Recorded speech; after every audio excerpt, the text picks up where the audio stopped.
Because the other thing that happens if we do not give ourselves the break or take care of ourselves is that we fall into hopelessness and cynicism, which is all worse in my mind. And apathy, frankly. Yeah. If you can't take care of yourself and you're not refilling this well within you, what do you have left to give? Exactly. Yeah, exactly. Hello, you are listening to the Late Bloomer Living podcast. I'm Yvonne Marchese, your host, and I'm so happy you're here. I created this podcast to give you inspiration and let you know you're not alone in feeling stuck in midlife. I also invite you to join the Age Agitators Club for women, where we come together monthly to hatch our plans for making waves as we age. Being part of this community for women will remind you on a regular basis that you're not too old, and it's never too late to do that thing you've been thinking about. You can find more information at latebloomerliving.com/community, and I hope to see you there. Hello, my friend. I have a question for you. How do you stay playful when life feels like a total mess? Maybe it's grief, stress, or even the state of the world weighing you down. My guest today is my dear friend Lou Blaser. And in this conversation, she and I are grappling with this question to the very best of our abilities.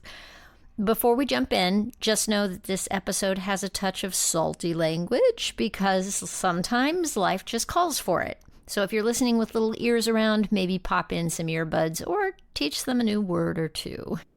Lou Blaser is the host of the Second Breaks podcast and writes the thought-provoking Substack newsletter, We're All Getting Older. She's a storyteller, a deep thinker, and someone who knows how to find humor and joy even in the hardest moments. I highly recommend that you follow her on Substack. Consider it a gift to yourself. So without further ado, here's Lou Blaser. Let's go. Hello, hello. I am so excited for this conversation today, Lou. Okay, for anybody listening right now, Lou Blaser is the other voice on the other end of the microphone here. She is my dear friend and started off as my second ever guest on this podcast, at which point I didn't really know her. I knew of her, and I very nervously asked her if she would come be on the podcast that hadn't even gone out into the world yet. And she very graciously said yes. And since then, the rest is history. And we have these conversations about 4 times a year, right, Lou? Yeah. And she is just one of my favorite people to talk to. In fact, when Lou and I talk, we just met in New York City back in October. True. Yes. And we ate, we talked. We ate, we talked. We ate, we talked. It was hilarious. And it's actually funny the way that that meeting ended, because just like all the other times that we talk on the phone or on Zoom, we ran out of time. We ran out of time. We literally ran out of time. I was like, oh, my train. Oh, I gotta go. So here's the thing. We decided, we're like, what are we gonna talk about? Because this was on the calendar that it was time for another conversation with Lou and Yvonne.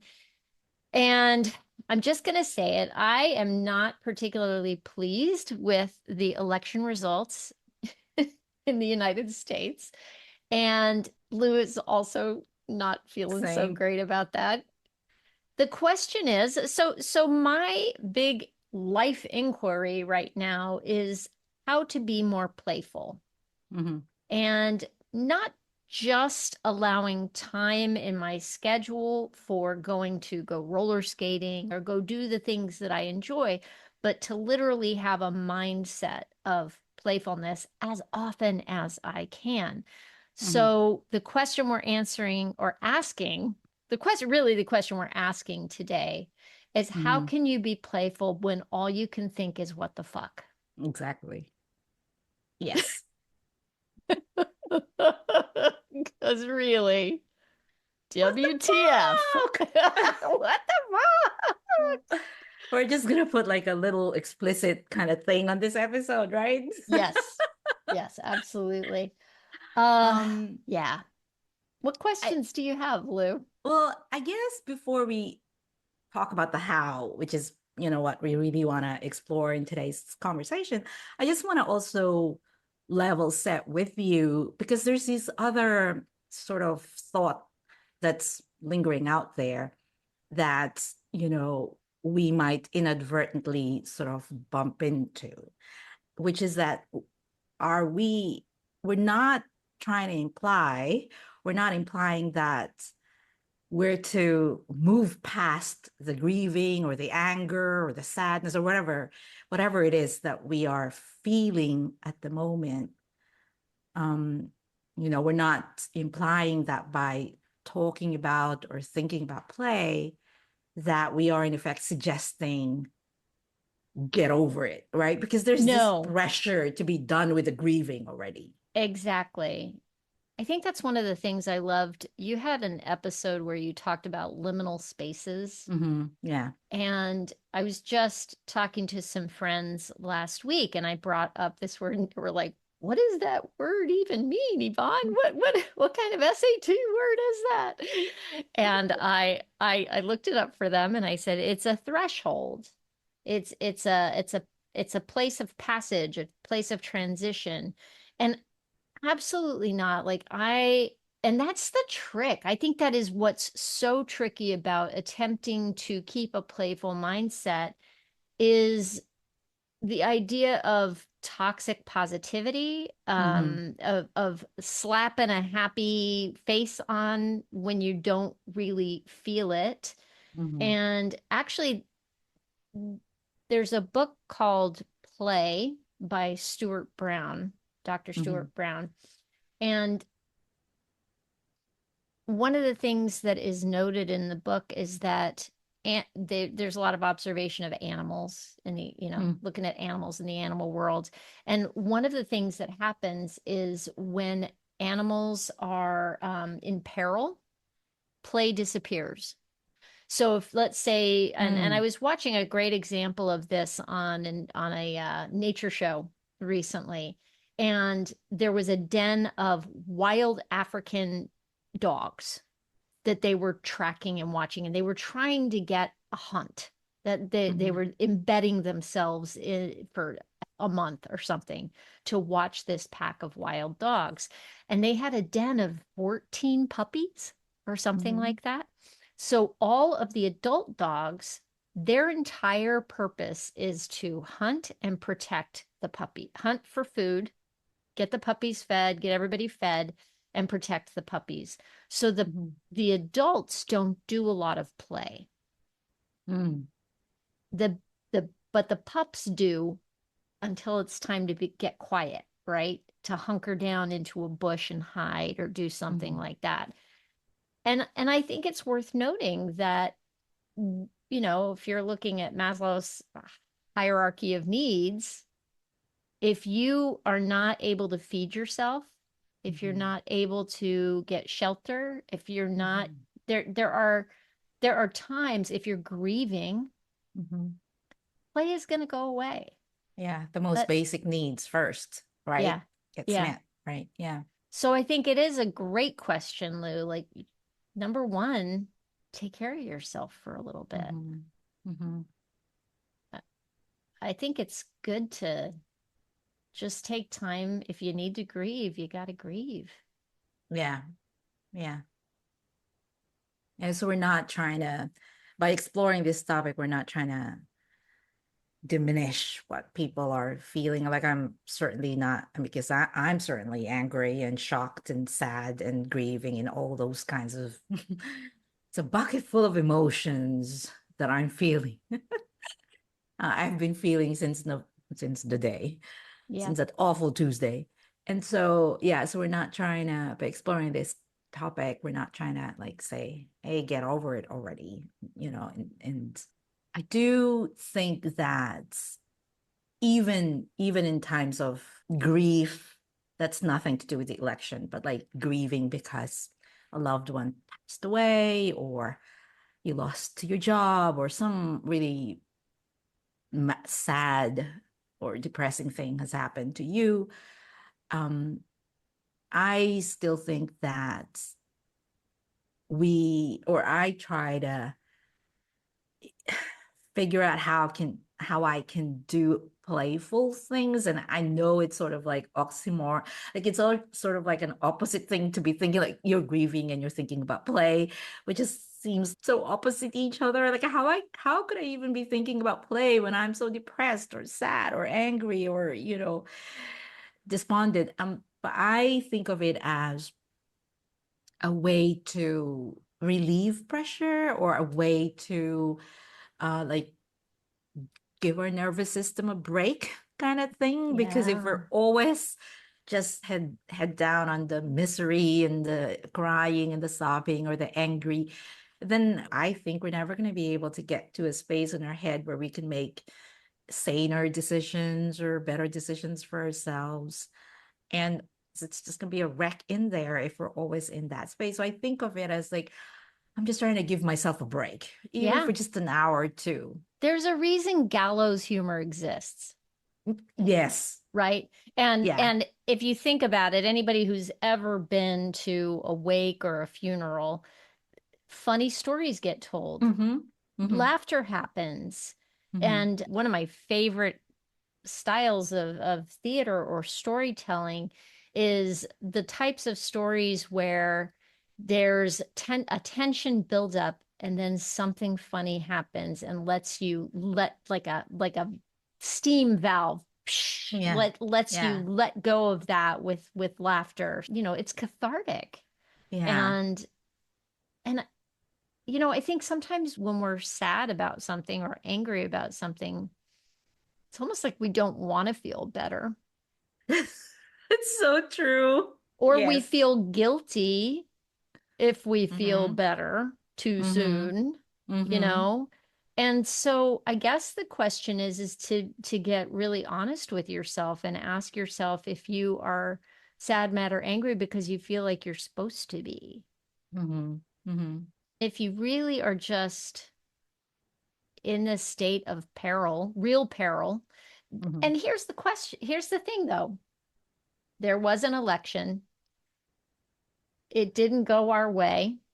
Mm-hmm. And all we're doing now is really catastrophic thinking about the future. That's it. We're worrying. It's Mm-hmm. catastrophic imagining of what could happen and what might happen and what we think is likely to happen based on what we know so far.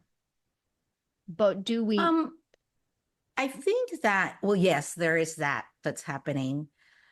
I also think that there is true grieving that's happening. Like that we feel like we not just because we lost our side lost the election, but like we lost a vision, like we lost a certain, a vision of what the next 4 years are going to be for ourselves, for our family. We lost a certain kind of Yeah, hope, right? And I think that that's real. Like I lost that. And a lot of people said they lost their faith in humanity, or they lost their faith in the country. And I think that's real also, because a lot of people absolutely. felt that way, that we lost.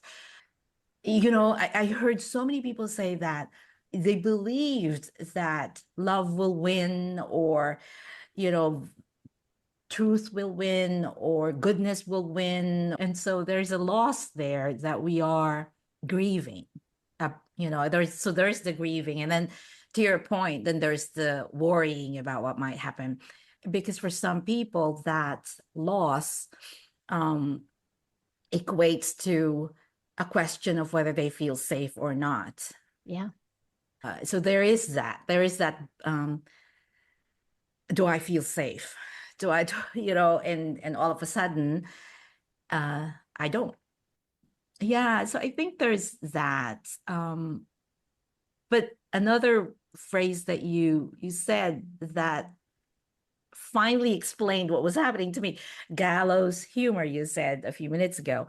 Because the thing that happened to me that I could not believe, was happening to me or that happened to me until I heard you say the phrase gallows humor.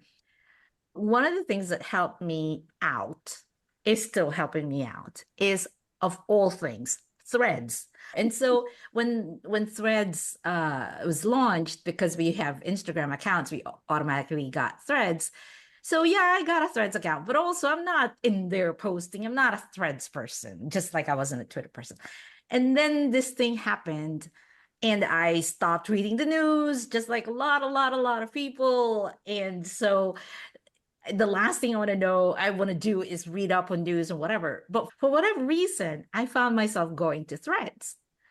And so on the day one, I felt the sense of, um, oh, I'm not alone. I am not the only person grieving and feeling this way. And I'm Mm-hmm. not posting. I'm not in there writing stuff or commenting or whatever.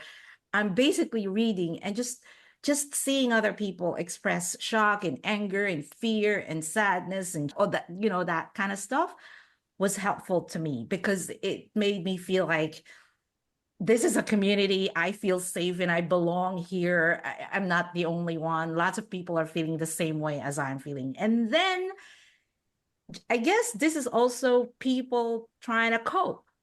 Then the people who have a funny bone or good with words, they all of a sudden started writing sarcastic things or funny. They're turning the thing that is very sad or upsetting into something funny. And oh my goodness, I laughed. I laughed so loud. There were moments where I spit my coffee because I would be scrolling and all of a sudden I would see something just, funny people who can put together these words that make the thing that we are so upset about funny. And I knew that it was making me feel better, but I couldn't understand how until you said gallows humor. That's exactly what helped me because that is what it was. We were just making fun of the awful things. So, yes, threads. So I guess we can throw gallows humor into the playfulness camp. There you go. Sometimes it's helpful, right? Yeah, And so, yeah, that helped. Gallows humor. Now I have a yeah. word for it. I'm glad it could help. Yes, thank you. You're It finally welcome. explained to me why the hell was I finding comfort and laughter and relief and fun in a time like this with people who are also suffering like me on Yeah. threads. Oh my gosh. What do you do for fun? Outside, like normally, or just Yeah, during yeah, these just times? just no, no, anytime. Anytime. What do you do for fun? I don't know. And how, oh, here, so I'll give you a follow-up question to go with it. Do you find yourself not doing that right now? I hesitate to answer the question because, and not just right now, but all the time. I've always had a hard time answering this question because Mm. I always feel like what I do for fun is not fun enough for other people. I'm square, I'm a nerd, I'm an introvert. My way of fun is not performative, it's not You, Instagrammable, it's you're not the kind throwing of stuff. judgment on your own fun is what you're Yes, doing. yes, exactly. I'm going to push you, Lou. I want you to answer the Yeah. question. Here's one of my favorite quotes. The opposite of fun isn't work, Mm-hmm. it's depression. Mm. So if you're worried that because you actually like your work and that your work is actually fun to you, I'm guessing, Mm-hmm. but if your work is fun for you and you think that you're going to get judged for that because people will be like, "Oh, she just works all the time." Mm-hmm. Well, work is fun for me, but like I don't yeah, the stuff I do for fun is not fun enough for other people. I mean, okay, here I go. See, I don't even um It's boring for a lot of people, right? It's like reading for me is fun. Going to a park, reading is so much fun for me. You just touched about 20 people that are listening to this episode right now. Right. I mean it. I mean it. Like reading's fun for me too, Lou. Yeah. Yeah, getting lost Um, in a story is so much fun for me. So, but again, that's not Instagrammable. It's not performative. It's okay, not we're the not kind of talking people about like, Instagram. We're not "Woohoo!" talking about Instagram. Right. Did you know, this is very cool, that according to the National Institute of Play, did you Hmm. know that there's such a thing? I remember you telling me this, and I'm like, whoa. Right, right. So there are different play personalities that Mm-hmm. different people will relate to, and one of Mm-hmm. them is the storyteller. The Mm-hmm. storyteller loves to use imagination to create and absorb stories in novels, movies, plays, and performances. So that could either be creating or absorbing. Either way, Mm-hmm. Mm-hmm. Oh, there you go. play should never be judged. You know, it's difficult to define exactly what play even is. So, Miss Play Lady, can you talk about this? Because this is, you've been studying this for a while Yeah, and and you've I don't been, know that I have the yeah. definitive answer. I'm just going to put that right out there, but this is interesting. Runner's World magazine, sometime back, identified four different types of runners. One of them is the person who runs for exercise. They want to lose weight, they want to get in shape, that whatever they're doing, they're running for exercise. There's another type of runner that runs for the competitive thrill of it. Mm. And that's where they're in the game to win, right? And by the way, the competitor is also a style of play. So Mm-hmm. those two things can coexist together. If somebody Mm-hmm. is competitive because actually enjoy competition, like board games or any kind of thing, there are people who have fun doing that kind of thing. Okay, so the enthusiast, the Mm-hmm. enthusiast runner runs because they know what makes them feel good, because it is fun for them, period. Mm-hmm. And then the last type of runner is the social runner who might join a club of runners. They're Mm-hmm. only going to run if they're running with other people. And when they're running with other people, it's great. So running can be play, but not always. Mm-hmm. Right, right. It's a mindset, it's an attitude. So, whatever play is a mindset and an attitude, and it's not Mm-hmm. to be judged by anybody. It is Right, yeah. it if it's fun for you, who cares Mm-hmm. about Instagram? Who cares what Yeah, anybody else thinks? yeah. If that's fun for you, then that's fun for you. Right, And yeah. I post the silly reels of me roller skating, but it's not to say that everybody should go out and hop on a pair of roller skates. Mm-hmm. I'm saying that that's fun for me because it Right, yeah. because it really is. Now, roller skating is also good exercise, but I'm not doing it for exercise. Yeah, That's a yeah. bonus. Right, yeah. It requires me, like some of the stuff I'm learning how to do. I really got to get my core strong. I'm Yeah. helping my balance. There's a lot of Mm-hmm. benefits to it, but that's not why I'm doing it. I'm doing it because I Mm-hmm. get on those skates and I feel like I'm flying. Mm-hmm. It's just a feeling of freedom when I'm on Mm-hmm. them. Mm-hmm. But that's not going to be true for probably 99% of the people out there. Yeah. But actually, you raised a good thought there. Going back to the premise of the conversation is like, how can we think about play when all we want to think about is what the fuck, or we're in the what the fuck moment? Right. Is that when we are thinking about play and we are considering play, is to think about why we want to do play in a context of the world that we're doing right now. And so again, it's a way of relieving, taking care of Stress ourselves, relief. right? It's It's like stress. It's a self-care. stress I'm relief. just It's going to say self-care at it this is point. Yes, self-care. yeah, Yes. yeah, Yeah. exactly. So giving our nervous system a break, self-care.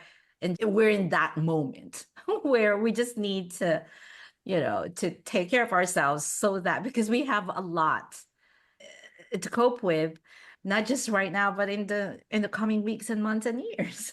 And so we need to kind of strengthen ourselves. Because the other thing that happens if we do not give ourselves the break or take care of ourselves is that we fall into hopelessness and cynicism, which is all worse Yeah. in my mind. And So apathy, frankly. yeah. If you can't take care of yourself and you're not refilling this well Hmm. within you, Yeah, what do you have left to give? exactly. Yeah, exactly. And I think a lot of people, um, and I'm hoping that this is the case, right? A lot of people right now, and I'm one of them, who's like, like I'm disengaging from everything. I don't want to read the news. I don't want to hear. I don't want to know. I don't want to, which is a form of protecting ourselves, right? Because it's overwhelming. It's too much. It's too much. My system can't take it anymore. Um, but I am hoping for myself that there'll come a point where I will feel strong enough to get back into things because it's not going to help. It's not going to be helpful if I disengage completely. Not It's not going to be helpful for me. It's not going to be helpful collectively as a society if the people who feel this way and value the same things that we value keep quiet. And so we need to be able to come out and engage again. But for now, we just need to take care of ourselves so that we can feel strong enough to engage again. Because right now the system is just I'm it's thinking back sorting. to, yeah, I'm thinking back to an interview that I saw. This was during the Black Lives Matter movement after George Floyd. Mm-hmm. And the person that was being interviewed, I think, brought up a really good point, which is um, she was talking at that point about allyship Mm. and how to be an ally. And she said, if when you get to the point where it's all too much, pause, Mm-hmm. take the pause, Mm-hmm. Right. because you Yeah. got to remember you are human. And so shutting down the news feed, stop scrolling, Mm-hmm. take the break. Mm-hmm. And she was like, pause, but don't stop. Like, Right. don't There you go. Right. pause so you can come back to the mission, Yeah. you Yeah. know? And Exactly. and that's why I think the more I read about play and look at this, the more I think it is so essential. Mm-hmm. Yeah. We're not being chased by saber-toothed tigers Mm-hmm. anymore. Mm-hmm. We live very comfortable lives for the most Mm-hmm. part. Anybody who's listening to this podcast, I'm going to say, has a level of comfort in their lives that they have some device in their Mm-hmm. hand Mm-hmm. that they can pick and choose what they're going to listen to at any given moment. Unthinkable, hundreds of years ago, Yeah. thousands of years Yeah. ago, right? Yeah. And so a lot of the stress that we're under comes from the fire hose of information coming at us that Mm-hmm. sends us into catastrophic imaginary worry about Mm-hmm. what's going to happen when all we Mm-hmm. really have is right here and now. Right. Yeah. And if and so for the most part we are fed. I guess the Mm-hmm. question is that's a great question to ask yourself. If you're thinking about play, are you fed? Are you Mm-hmm. rested? Mm-hmm. And if you're not fed and rested, you're probably not going to feel very playful. So if you're Yeah. not feeling very playful, maybe those are the two things that you need to look at first. Yeah. Yeah. Did you drink enough water today? Right. My Yeah. kids, hilarious. They'll tell me something, and literally the first thing out of my mouth, almost 90% of the time, maybe 99% of the time, is, did you drink enough water today? Yeah. Yeah. You know, Yeah. because we Yeah. forget. We forget to Yeah. take care of ourselves. Exactly. Yeah. No, it's true. And I think that the how we do play during this time, going back to how I was judging myself before, like how we do play this time, it doesn't have to be big, it doesn't have to be, you know, it could be the smallest. Like to me, right now, again, it's a lot of people will say, "What?" But right now, going to threads is playful because I'm not in there commenting and fighting with anyone. I'm literally in there laughing. And so to me, it is a form of play because I'm laughing. I've watched every single episode of Friends, I don't know, two, three times. And yet I watch an episode and I still laugh my butt off. Like, even though I know the joke's coming, but I laugh anyway. Yes, yes. Like comfort shows, I think, are Mm-hmm. play. It's that connection. It's something that makes you laugh. I love pandas. I love baby Mm-hmm. elephants in my feed. Yeah, Cats, dogs, exactly. and Yeah, babies. I'm like, just bring it. yeah. Just bring it. And I think that is play. I read an article the other day about, how do we even feel better? How do we get out of our feelings and feel better, given the entirety of the situation? And one of the things that this author said was, community is even more important, and being part of just connecting with someone. And I I am one who generally, when I am upset about something, or I am like when my mom passed away, for example, I grieve alone. I'm not a community grieving person. I don't talk about my grief. I'm not that kind. I'm just not that kind of person. I've just never been sort of comfortable doing that. But I find in this moment it has been helpful. I have a very good friend who is, you know, a mirror image of what I'm feeling. And almost every day or every other day, we'll text each other. No other thing other than just a funny thing we saw online about the shit, right?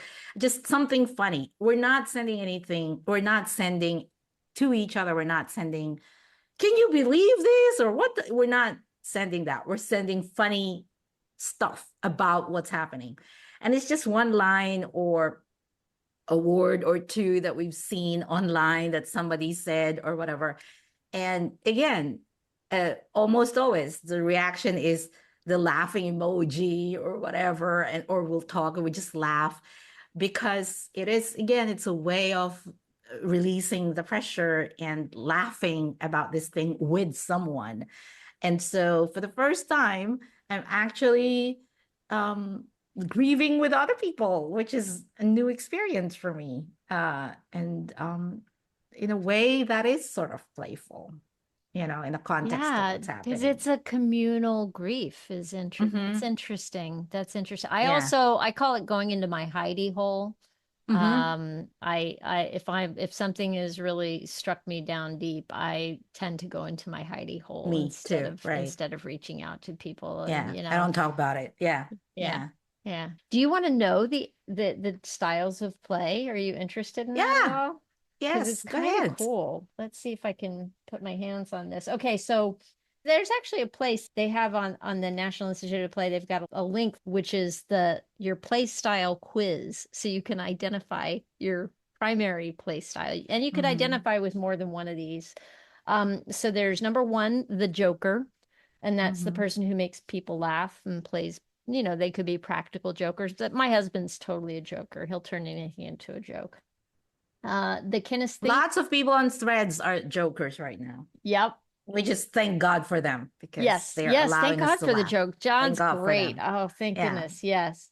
The Yeah. kinesthete loves to move, dance, swim, play sports. I guess Mm-hmm. I've only recently discovered that that's part of what I find to be playful because I love paddleboarding. I love skating.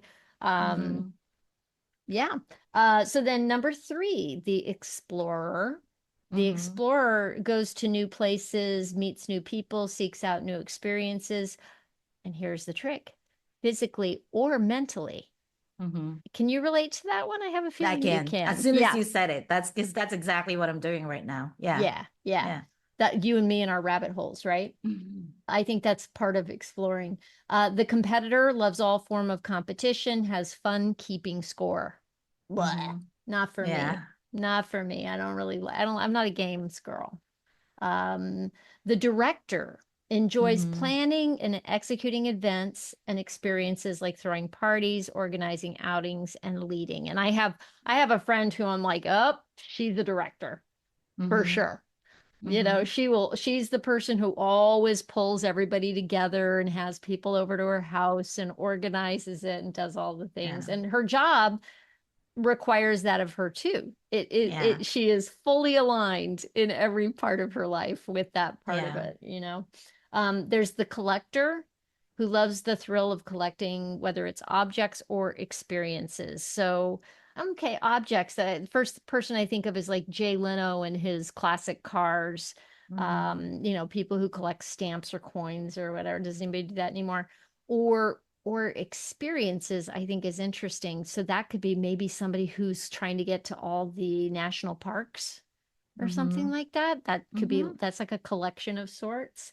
Mm-hmm. And then there's number 7 is the artist creator who finds Mm-hmm. joys in making things, fixing things, decorating, working with his or her hands.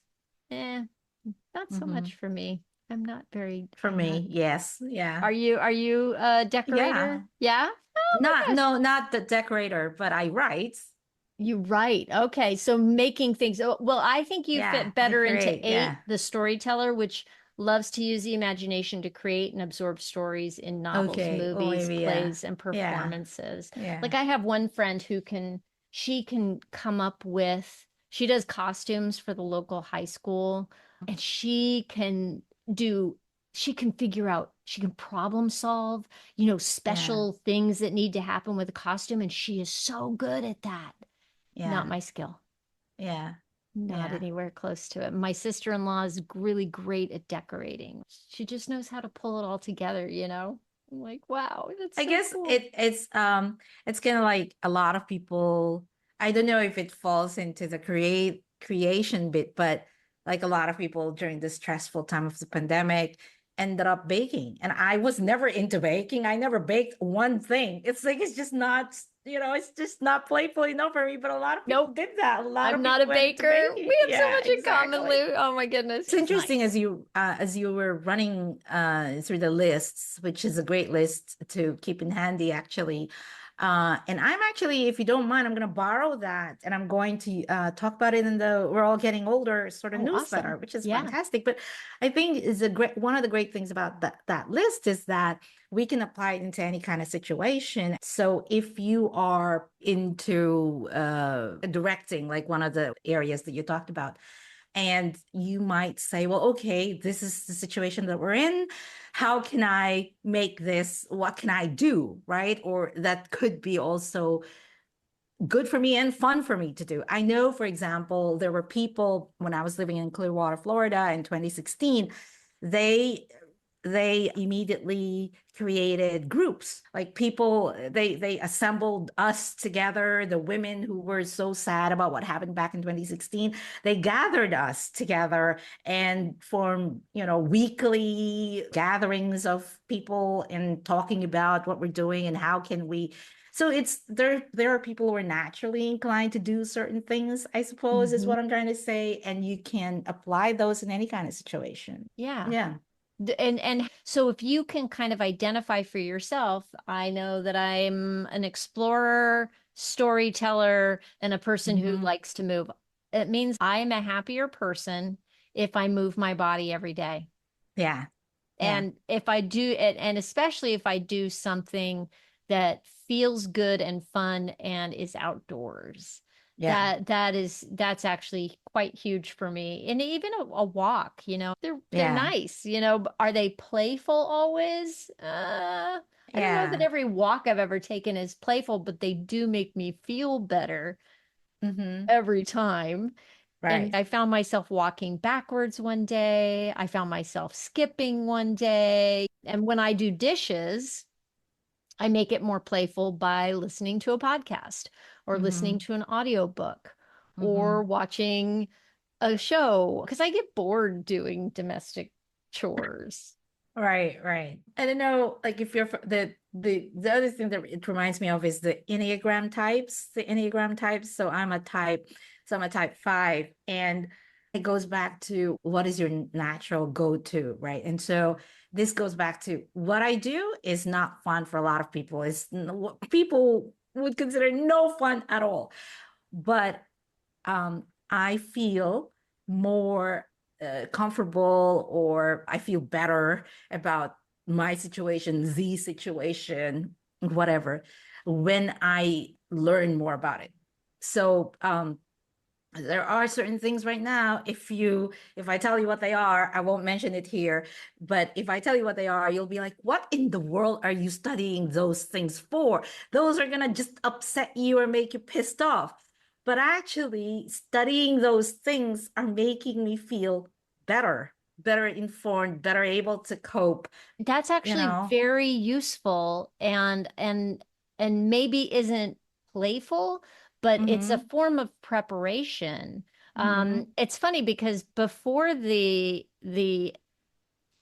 election, I was in a news blackout and I was on social media as little as I could be because it seemed like, besides Too all the much. Yeah. texts that were flying in on my phone that I couldn't seem to stop, it was relentless. There's Mm-hmm. nowhere you could turn. But since the election, I am listening to the news more. Mm. You're And the opposite of a lot of people. I am. And part of it is because I feel like I want to prepare.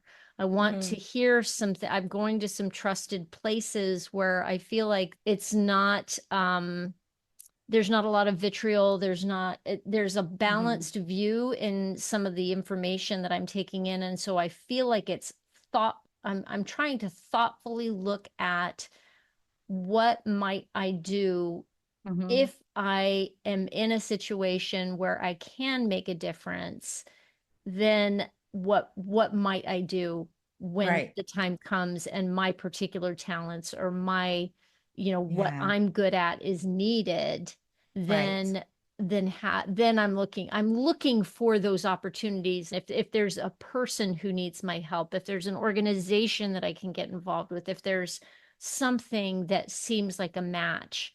Yeah. So it isn't playful, but it is, I'm combining that sort of mental work and emotional preparedness with taking care of myself with the playfulness. Yeah. So I have been skating. I've been getting out in the sunshine Mm-hmm. to go skating because we're heading into winter. But just something you when you were talking about, what you're doing is in terms of, reading up on the news and sort of preparing yourself or staying like there is a concept that I am exploring on We're All Getting Older, this thing called active hope, because Yes. we've all heard these things they say, hope is not a strategy, and we poo-poo hope because it's like, oh, hope, who, just, hope does not do you any good.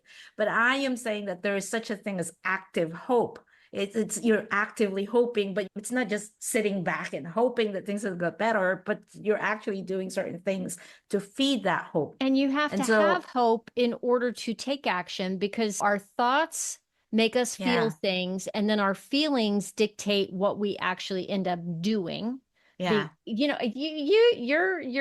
newsletter this last week actually Mhm. inspired me to read one of the books that were talking about, which was the Everything is Fucked, It's fucked. a Yeah. book about Yeah. hope. And Yes, he talks exactly. about the reasoning brain and the emotional brain, Mm-hmm. and how the reasoning brain always thinks it's in charge, but really it's the emotional brain that's in charge. Mm-hmm. And the emotional brain needs hope. It Yeah. needs it. And if it doesn't Yeah. have it, it's going to sabotage all the best intentions of Right. your Yeah. reasoning Because brain. if we are hopeless, then what's the point? Yeah. then what's the point of even playing? What's the point of anything? Because it's the whole thing is hopeless. And so I think that you reading the news, certain news, selective, curated news, I'm studying certain things, but again, this coming from the nerd side of me, which I always found studying as fun. But I'm studying certain things, and to me, it is feeding the hope because and then I'm able to function properly and I'm able to be uh and hopeful and happier than 2 weeks ago, in contexts of the awful Tuesday, and feeling hopeful about what I might be able to do, what we might be able to do collectively. And then I could think of fun and I could think of play because then my system isn't so feeling like, what the fuck? You know, there is, we can give a fuck. We can still give a fuck because there is hope. Please, you know? Yeah. And so anyway, so that's kind of my thing, I my love thing it. right now. I think that's the perfect place to end it, Lou. It's the kind of thing where I don't think you've ever really fully got the answers to these things. I don't think anybody really does. I No, think yeah. it's an endless inquiry, and Hmm. it's a rabbit hole worth going down, I will say. Yeah. Yeah. I have to dig this up because I ran into this back in 2016 and I've lost the source reference. But there is also something about the roles that we play, that there are certain roles that we play. We naturally gravitate towards certain roles. Like, for example, one of the roles is caregiving, Hmm. so there are people who naturally gravitate towards that role. I think that's combined with the 8 different kinds of play. I think if we combine those two, we can be more hopeful, we can be more playful about the things that we choose to do in context of what's happened and re-engage in a more constructive way for us individually and also collectively. Then we're happy about doing whatever it is that we are choosing to do. We're happy doing that. We're naturally choosing that. And we could be playful when we Yeah. do that. Yeah, that's just my 2 cents. Because several times during the day, I still go, what the fuck? Ah, exactly. I'll just send you an occasional WTF, girl. What's going on? Right, exactly. Oh, thank you so much for the But yeah, conversation, thank you for having me for and for this. helping me think about this. Me too. Yeah, yeah. It's I hope for our listeners, they're not like, what are those two women babbling about? If you are here at the end with us, then hopefully you've been enjoying the babbling, and as I have, I've been Yes, enjoying the same babbling. here. Well, there you have it. Thanks for sticking around for this conversation. I hope you enjoyed hearing Lou and I babble about how playfulness and humor can help us handle tough times, and how understanding your own play style can make life a little lighter, even when things feel heavy.